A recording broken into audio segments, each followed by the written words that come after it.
করত না। রাসূল করিম সাল্লাল্লাহু আলাইহি সাল্লাম বলেন, আমি যদি 70 বারও দোয়া করার পরও আল্লাহ দোয়া না করে, তারপর আমি তার জন্য দোয়া করব।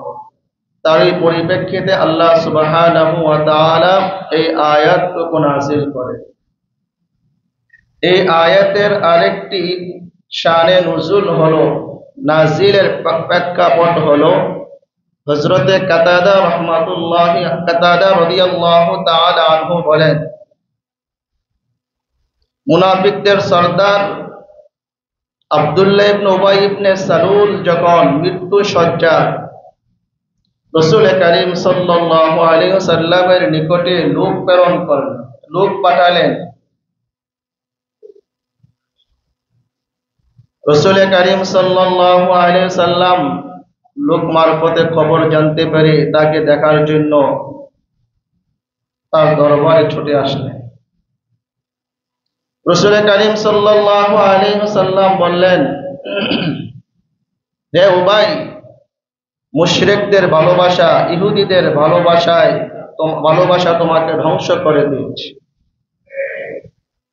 এই কমবক নালায়েক বললেন যে আমি তো আপনাকে এই জন্য খবর দেই নাই যে আপনি আমাকে দেখতে আসবেন, খোঁজ খবর নিতে আসবেন। আমার তো নিয়ত ছিল যে আপনি আমার জন্য ক্ষমা প্রার্থনা করবেন, ক্ষমা প্রার্থনা দোয়া করবেন। উপরন্ত আব্দুল্লাহ ইবনে সালুল রাসূলের নিকটে আবেদন করলেন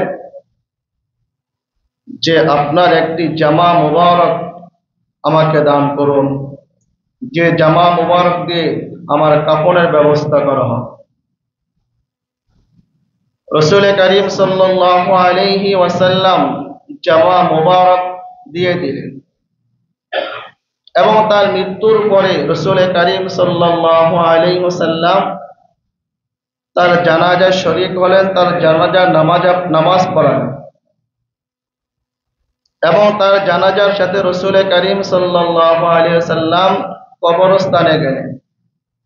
কোন কোন বর্ণনায় পাওয়া যায় রাসূল করিম সাল্লাল্লাহু আলাইহি ওয়াসাল্লাম কবরে পর্যন্ত নেমেছেন এবং রাসূল তার মুখ থেকে, জবান মোবারক থেকে লালা এই মুনাফিকের সর্দার আব্দুল্লাহ ইবনে উবাইয়ের শরীরে লাগিয়ে। তো রাসূল জানাজার নামাজ পড়লেন। এরই প্রেক্ষিতে আল্লাহ সুবহানাহু ওয়া তাআলা কোরআনের এই আয়াত নাযিল করেন, ওয়ালা তুসাল্লি আলা আহাদিন মিনহুম মাতা আবাদান ওয়ালা তাকুম আলা কবরি, যে তাদের মধ্যে থেকে, অর্থাৎ মুনাফিকদের মধ্য থেকে যারা ইন্তেকাল করবে, আপনি তাদের জানাজা নামাজ পড়বেন। ওয়ালা তাকুম আলা কবরি, এবং তাদের কবরের পাশে দাঁড়াবেন না। কেন? তারা আল্লাহ এবং রসুলের বিরুদ্ধাচারণ করেছে, আল্লাহ এবং আল্লাহ রসুলকে তারা মানেনি এবং তারা ফাসিক অবস্থা মৃত্যুবরণ করেছে। রাসূল করিম সাল্লাল্লাহু আলাইহি ওয়াসাল্লাম এই মুনাফিকদের কুখ্যাত সর্দার আব্দুল্লাহ ইবনে উবাই ইবনে সালুলের জানাজার নামাজ কেন পড়লেন, কেনই বা তাকে জামা দিলেন? মুহাদ্দিসিনে কেরাম, মুফাসসিরিনে কেরাম এর দুইটা ব্যাখ্যা করেন। প্রথম ব্যাখ্যা হলো, উবাই ইবনে সালুলের যে পুত্র ছিল আব্দুল্লাহ রাদিয়াল্লাহু তাআলা আনহু, তিনি একজন জলিল কদর সাহাবী ছিলেন, একজন বুজুর্গ সাহাবী ছিলেন, খুব আমলি ব্যক্তি ছিলেন। যেহেতু সাহাবী রাসূলের দরবারে আবেদন করেছেন, রাসূল করিম সাল্লাল্লাহু আলাইহি ওয়াসাল্লাম সাহাবীর মনোতুষ্টির জন্য, সাহাবীর মনোরঞ্জনের জন্য, সাহাবীকে খুশি করার জন্য রাসূল করিম সাল্লাল্লাহু আলাইহি ওয়াসাল্লাম তার বাবাকে তার জুব্বা মোবারক দিয়েছিলেন।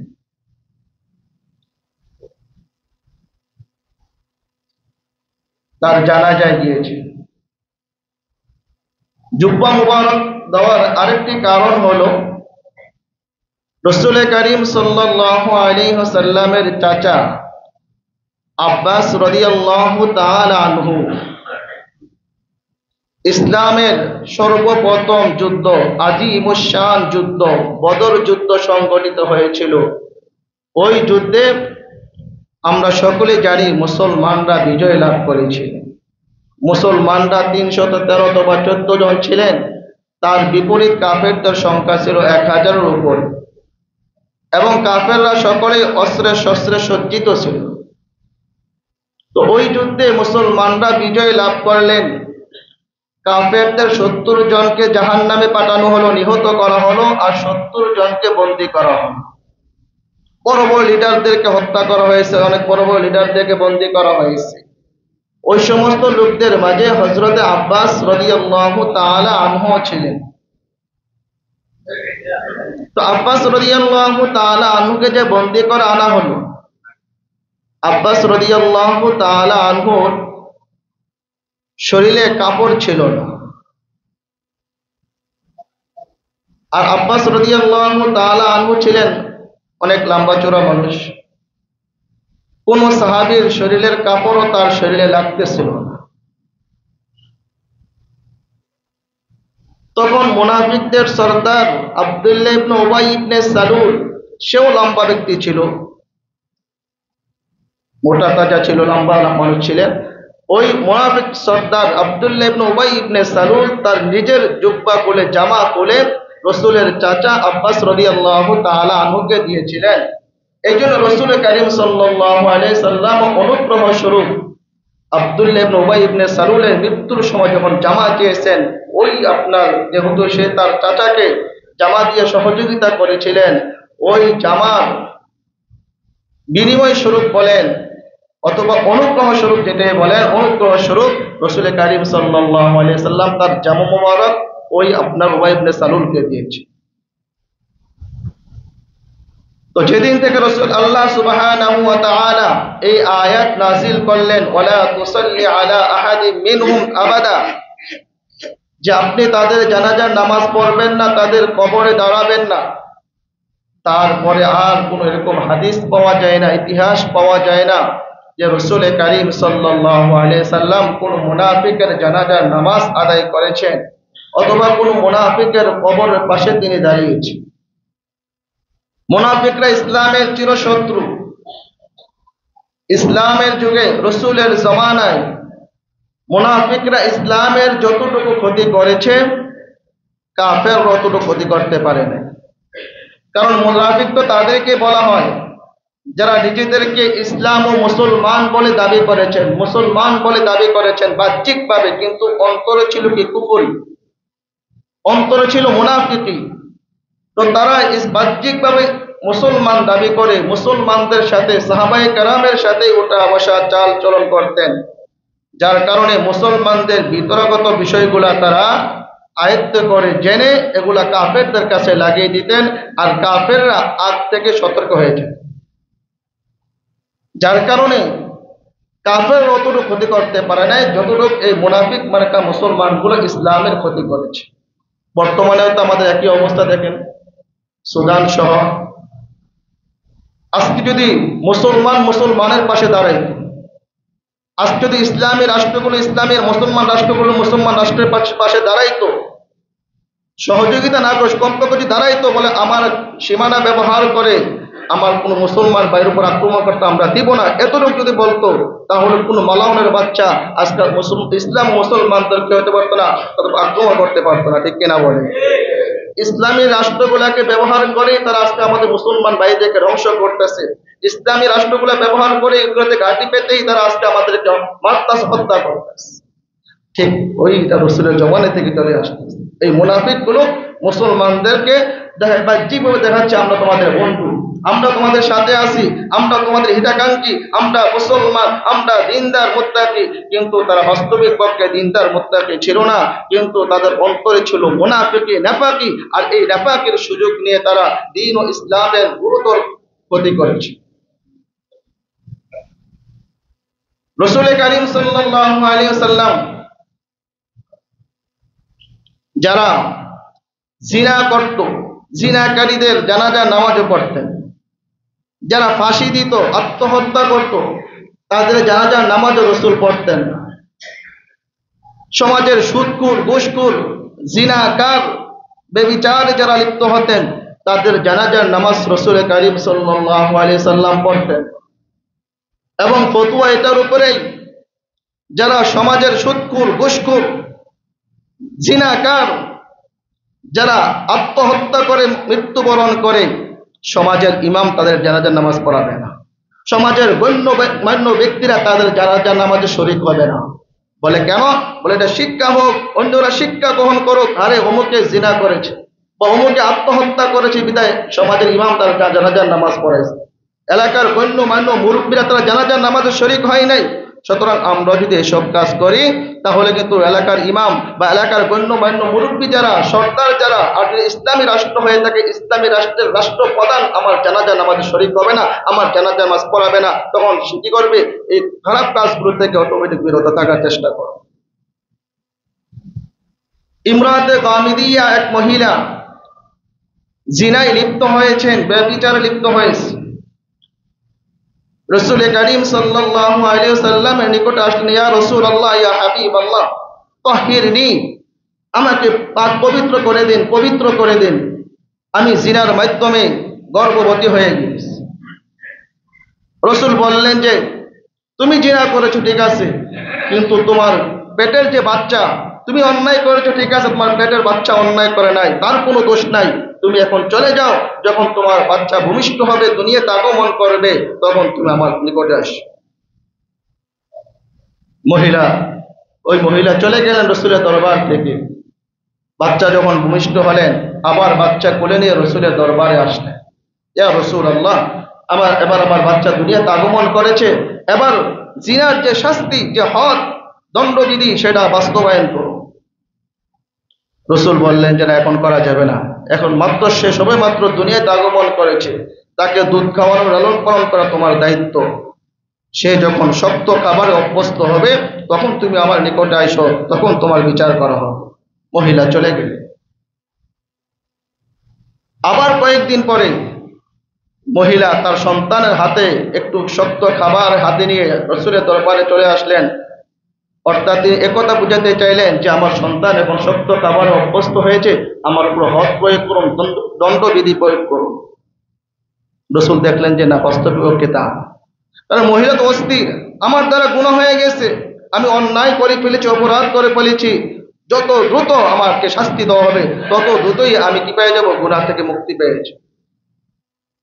রাসূল বললেন যে না, এই সন্তান এখনো শক্ত খাবার অভ্যস্ত হয় নাই, তুমি চলে যাও, যখন শক্ত খাবারে প্রকৃতপক্ষে অভ্যস্ত হবে, তখন আমার নিকটে নিয়ে আসে। আবার কয়েকদিন পরে আবার রাসূলের দরবারে নিয়ে আসলেন। রাসূল আবার দেখলেন যে না, বাচ্চা মোটামুটি খাবার দাবার অভ্যস্ত হয়ে গেছে, খাবার দাবার খাইতে পারে, এখন আর দুধ পান না করলে কোনো সমস্যা না। রাসূল কারীম সাল্লাল্লাহু আলাইহি ওয়াসাল্লাম সাহাবায়ে কেরামকে আরজ করলেন, সাহাবায়ে কেরামকে বললেন, এই মহিলাকে মদিনার অদূরে নিয়ে যাও, সেখানে নিয়ে তার বুক পর্যন্ত গেড়ে তাকে পাথর নিক্ষেপ করে হত্যা করে দাও। শরীয়তের বিধান এটাই, যদি কোনো বিবাহিত নারী পুরুষ জিনায় লিপ্ত হয়, ব্যভিচারে লিপ্ত হয়, তাহলে তাদেরকে পাথর মেরে সঙ্গে সার করা হবে, পাথর নিক্ষেপ করে তাদেরকে হত্যা করা হবে। আর যদি কোনো অবিবাহিত নারী পুরুষ কোনো জিনায় লিপ্ত হয়, ব্যভিচারে লিপ্ত হয়, তাহলে তাদের বিধান হলো, আল্লাহ তাআলা কোরআনে বলতেছেন, আয-যানিয়াতু ওয়াজ-যানি ফাজলিদু কুল্লা ওয়াহিদিন মিনহুমা মিয়াতা জালদা। ব্যভিচারী নারী পুরুষ প্রত্যেককে 100 বেতের আঘাত করো। এইটা হলো কোরআনের বিধান। আর ওই যে বিবাহিত হইলে যে মেরে ফেলতে হবে, সেটাও কোরআনের আয়াত ছিল এক সময়। আশ-শাইখু ওয়াশ-শাইখাতু ইযা জানায়া ফারজিমুহুমা নাকালাম মিনাল্লাহ। এটা কোরআনের আয়াত ছিল। আল্লাহ তাআলা ওই আয়াত কি করে দিয়েছেন? রহিত করে দিয়েছেন, বাতিল করে দিয়েছেন, কিন্তু এটার হুকুম এখনো বলবৎ আছে, বাকি আছে। কোরআনের কিছু আয়াত যেগুলো আল্লাহ তাআলা কি করেছেন, কোরআন নাজিল অবতীর্ণ হওয়ার সময় কিছু কিছু আয়াত বাতিল করে দিয়েছেন, আবার কিছু কিছু আয়াত হাদিসের মাধ্যমে রহিত হয়ে গেছে, অথবা এক আয়াত আরেক আয়াতের মধ্যে রহিত হয়ে গেছে, বাতিল হয়ে গেছে। তো এই আয়াতও বাতিল হয়ে গেছে, কিন্তু তার হুকুম এখনো কি আছে? বলবৎ আছে, জারি আছে। আশ-শাইখু ওয়াশ-শাইখাতু ইযা জানায়া ফারজিমুহুমা নাকালাম মিনাল্লাহ। এটা কোরআনের বর্তমানে আয়াত না, আগে ছিল। তাহলে আশ-শাইখু ওয়াশ-শাইখাতু, যখন বিদ্যা পুরুষ অথবা মহিলা জিনায় লিপ্ত হবে, এখানে বিদ্যা পুরুষ নারী দ্বারা উদ্দেশ্য হলো বিবাহিত নারী পুরুষ। বিবাহিত নারী পুরুষ যখন জিনায় লিপ্ত হবে, তাদেরকে কি করো? সঙ্গে সার করো, পাথর মেরে হত্যা করে করো। ওই মহিলাকে যখন পাথর মেরে হত্যা করা হলো, তার জানাজার নামাজ রসুল বললেন তোমরা আদায় করে নাও। সাহাবায়ে কেরাম পড়লেন, রসুল ওই মহিলার জানাজার নামাজ পড়েন। হযরত মুআয আসলামী রাদিয়াল্লাহু তাআলা আনহু, তার দ্বারাও যে কোনো ভাবে হোক একটা গুনাহ কাজ সংগঠিত হয়ে গেল, রসুলের দরবারে আসলেন, রসুলের সামনে এসে বসলেন, বসে বললেন তাহির তাহির লি ইয়া রাসূলুল্লাহ, আমাকে পবিত্র করেন। রসুল সাথে সাথে তার চেহারা ডান দিকে ফিরিয়ে নিলেন। আবার সাহাবী তার সামনে গিয়ে বসলেন, রসুল বাম দিকে চেহারা ফিরিয়ে নিলেন। আবার সামনে বসলেন, রসুল আরেক দিকে তার চেহারা ফিরিয়ে নিলেন। অন্য বর্ণনায় পাওয়া যায় ওই সাহাবীকে রসুল জিজ্ঞাসা করলেন তুমি কি মহিলার দিকে তাকাইছিলা? বললেন না ইয়া রাসূলুল্লাহ, আমি তাকাই নাই। বলে কি করছিলা? মহিলাকে চুমা খাইছিলা? বলে না ইয়া রাসূলুল্লাহ, আমি চুমা খাই নাই। বলে কি করছিলা? মহিলার সাথে হস্তি নষ্টি করছিলা? বলল যে আমি আর হস্তি নষ্টি করেছি। রসুল কারীম সাল্লাল্লাহু আলাইহি সাল্লাম সাহাবায়ে কেরামকে বললেন তাকে মরুভূমিতে নিয়ে যাও, সেখানে মরুভূমিতে তার বুক পর্যন্ত গেড়ে তাকে সঙ্গে সার করে পাথর মেরে নিক্ষেপ করে হত্যা করো। তাকে হত্যা করা হলো এবং রসুল তার জানাজার নামাজও শরীক হন নাই, পড়ান নাই। এইটা রসুলাবাই সাহাবী সম্পর্কে বলতেছে তিনি এমন তওবা করেছেন, বলতেছে তার তওবাকে যদি পুরা মক্কা মদিনার লোকদের মাঝে বন্টন করে দেওয়া হয়, পুরা মক্কা মদিনার লোকদের জন্য তার তওবা যথেষ্ট হয়ে যাবে। সুবহান। সাহাবায়ে কেরামের ব্যাপারে আমাদের বিন্দু পরিমাণ কারোর প্রতি কোনো থাকতে পারবে না, খারাপ ধারণা থাকতে পারে না। এটা বারবার আমি বলি, সাহাবায়ে কেরাম তারা যদি কখনো ভুল করে ফেলছেন, তারা ভুলের উপর অবিচল থাকেন নাই। গুনাহ হয়ে গেছেন, সাথে সাথে তারা তওবা করছেন, কারণ তারা তওবার কারণেই তো আল্লাহ তাআলা তাদের প্রতি রাজি হয়েছে। সাহাবায়ে কেরাম যদি কখনো তাদের থেকে কোনো ছোট থেকে ছোট গুনাহ বা কোনো বড় গুনাহ হয়ে গেছেন, তারা কিন্তু ওই গুনাহের উপর অটল থাকেন নাই। ওই গুনার শাস্তি তারা সাথে সাথে রাসূল থেকে চেয়ে নিয়েছেন যে দুনিয়া যে শাস্তিটা দিয়ে দেন আমাদের। ইচ্ছা করলেই গোপন রাখতে পারতেন। রসুল কত বাহানা করছেন, তুমি কি তাকে চুমা খাইছো, তুমি তাকে তাকাইছো, মানে এর দ্বারা উদ্দেশ্য ছিল সে না করুক, না আমি কিছু করিনি, শেষ। যদি বলতো কিছু করি না, শেষ, আর কিন্তু বিচার করা যেত না। শরীয়তের একটা মূলনীতি আছে, আল হুদুদু তানদারিউ বিশুবহাত, সন্দেহের মাধ্যমে কি হয়ে যায়? দণ্ডবিধি বাতিল হয়ে যায়। যেহেতু বলতো না আমি করি নাই, তাহলে আর দুনিয়ার কোনো মানুষ মিলে তাকে করতে পারতো না, তাকে দণ্ডবিধি প্রয়োগ করার কোনো সুযোগ ছিল। আর বর্তমানে যদি আমাদের সমাজে যেগুলো হয়, এখন তো আমাদের ইসলামী রাষ্ট্র না, আমাদের কি না ইসলামী রাষ্ট্র না। যেহেতু ইসলামী রাষ্ট্র নাই, তাহলে ইসলামী রাষ্ট্র না পেলে জিনা করলে তো ইসলামী সরকার ছাড়া দণ্ডবিধি প্রয়োগ করার বা শাস্তি দেওয়ার কারো অধিকার নেই। হয়তো সামাজিকভাবে তাকে কিছু শায়েস্তা করা যেতে পারে, কিন্তু দণ্ডবিধি দিতে গেলে, শাস্তি দিতে গেলে কি লাগবে? ইসলামী রাষ্ট্র লাগবে। ইসলামী রাষ্ট্র ছাড়া আপনি কেউ চুরি করছে হাত কেটে ফেলবেন, এই অধিকার আপনাকে দেওয়া হয় না। কেউ জিনা করছে, আপনি তাকে বিবাহিত হইলে হত্যা করে ফেলবেন, মেরে ফেলবেন, এই অধিকার আপনাকে দেওয়া হয় না। অবিবাহিত জিনা ব্যভিচারে লিপ্ত হয়েছেন, আপনি 100 বেদনাঘাত লাগাবেন, এটা আপনাকে অধিকার দেওয়া হয় না। আত্মহত্যা করছে, হ্যাঁ, এরকম আরো যত অপরাধ আছে, এই অপরাধের বিচার একমাত্র করবেন যদি ইসলামী রাষ্ট্র থাকে। ইসলামী রাষ্ট্রের কাজীউল হুজ্জাত, যিনি প্রধান বিচারপতি, যিনি, সেই একমাত্র এই বিচারগুলো কি করবেন? বাস্তবায়ন করবেন। তো রাসূল কারীম সাল্লাল্লাহু আলাইহি ওয়াসাল্লাম এরকম আরো অনেক ঘটনা পাওয়া যায়। যেরকম এক ঘটনা উল্লেখ করা হয়েছে কিতাবের মাঝে, হাদিসের কিতাবের মাঝে। এক ব্যক্তি ইন্তেকাল করেছে, মৃত্যুবরণ করেছে। মৃত্যুবরণ করার পরে রাসূল কারীম সাল্লাল্লাহু আলাইহি ওয়াসাল্লামের নিকটে তার জানাজা আনা হলো। রসুলকে কেউ জানিয়ে দিল, বলে দিলেন যে ইয়া রাসূলুল্লাহ, তার উপরে কি রয়েছে? ঋণ রয়েছে, লোকেরা তার কাছে টাকা পাওনা রয়েছে। রাসূল কারীম সাল্লাল্লাহু আলাইহি ওয়াসাল্লাম বললেন যে আমি তার জানাজার নামাজ পড়াবো না, তোমরা তোমার ভাইয়ের জানাজার নামাজ পড়িয়ে দাও। তখন তাৎক্ষণিক তার পক্ষ থেকে তার যে ঋণ ছিল সাহাবায়ে কেরাম সে ঋণ পরিশোধ করে দিলেন। রাসূল করিম সাল্লাল্লাহু আলাইহি সাল্লাম এই সাহাবীর জানাজার নামাজ আদায় করলেন।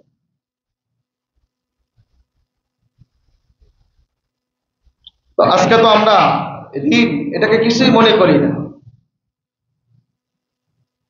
সুদ খাওয়া ঘুষ খাওয়া এটাকে আমরা কিছুই মনে করি না। সুদ ঘুষ খাওয়ার পরও আমি সমাজে বুক ফুলিয়ে চলি, মাথা উঁচু করে চলি। সুদ ঘুষ জিনা ব্যভিচার, হ্যাঁ, মানুষকে অন্যায়ভাবে হত্যা করা, মানুষকে অন্যায়ভাবে মেরে ফেলা, এগুলো মনে হয় যে আমাদের সমাজে এখন স্বাভাবিক নিয়ম হয়ে গেছে। একজন মানুষ আরেকজন মানুষকে, একটা পাখিকে হত্যা করতে, একটা জীবকে হত্যা করতে ভয় পায়, নিকৃষ্ট একটা প্রাণীকে হত্যা করতে মানুষ ভয় পায়। কিন্তু আজকে আমাদের আশরাফুল মাখলুকাত, আমার ভাই, আমার আপনজন, আমার আত্মীয় স্বজন, তাকে আমরা হত্যা করতে দ্বিধাবোধ করি না। দেখেন, আমরা কিন্তু সকলে কিন্তু এক আদমের সন্তান, এক আদমের সন্তান না আমরা? তাহলে এক আদমের সন্তান হিসাবে কিন্তু আমরা সকলে কিন্তু কি আমাদের প্রত্যেকের মাঝে এক কি রয়েছে, আত্মীয়তার সম্পর্ক রয়েছে, রক্তের সম্পর্ক রয়েছে। এই জন্য তো বলা হয়েছে সারা পৃথিবীর সমস্ত মানুষ একই আত্মা, একই দেহ, একই বডির নেই। আমি যেরকম আমার শরীরে পায়ে আঘাত পেলে আমার মুখ উহ করে ওঠে, মাথায় ব্যথা পেলে জবান উহ করে ওঠে, হাতে ব্যথা পেলে জবান উহ করে ওঠে, শরীরের যে কোনো জায়গায় ব্যথা পেলে জবান উহ করে ওঠে, কারণ আমার পুরা বডিটা কি।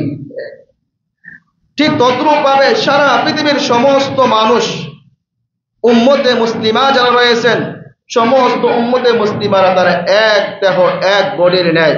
পৃথিবীর যে কোনো প্রান্তে, যে কোনো অংশে, যে কোনো মুসলমান যদি নির্যাতিত হয়, যে কোনো মুসলমানের উপর আক্রমণ হয়, যে কোনো মুসলমানকে যদি হত্যা করা হয়, তাহলে আমার আপনার অন্তরে আঘাত লাগার কথা। যদি আমি আপনি মুসলমান হয়ে, যদি কি হয়ে থাকি, মুসলমানের সন্তান হয়ে থাকি, যদি এক আদমের সন্তান হয়ে থাকি, কোন আদমকে যদি অন্যায়ভাবে হত্যা করা হয়, কোন আদমকে যদি জুলুম নির্যাতন করা হয়, তাহলে আমি মনে করি যাদের অন্তরে ঈমান আছে, যারা নিজেদেরকে মুসলমান বলে দাবি করে, যারা নিজেদেরকে উম্মতে মুহাম্মাদি বলে দাবি করে, যারা নিজেদেরকে মুহাম্মদ সাল্লাল্লাহু আলাইহি সাল্লামের অনুসারী বলে দাবি করে, যারা নিজেদেরকে সাহাবায়ে কেরামের অনুসারী বলে দাবি করে, যারা নিজেদেরকে তাবিঈনদের অনুসারী বলে দাবি করেন, যারা নিজেদেরকে তাবিঈনদের অনুসারী বলে দাবি করেন, যারা হাক্কানি পীর উলামায়ে কেরাম বুজুর্গায়ে কেরামের অনুসারী বলে দাবি করেন, আমি মনে করি তারা এটা কখনো মানতে পারে না এবং মানা সম্ভব নয়।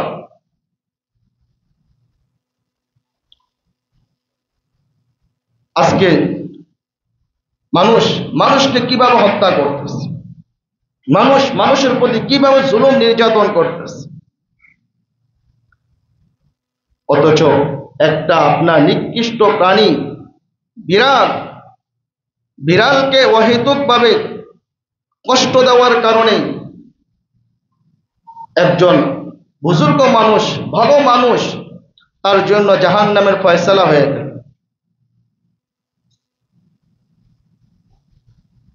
বিড়াল ছানাকে সে খাবার দেয় নাই, আবার ছেড়েও দেয় নাই। বিড়াল ছানা কি করবে?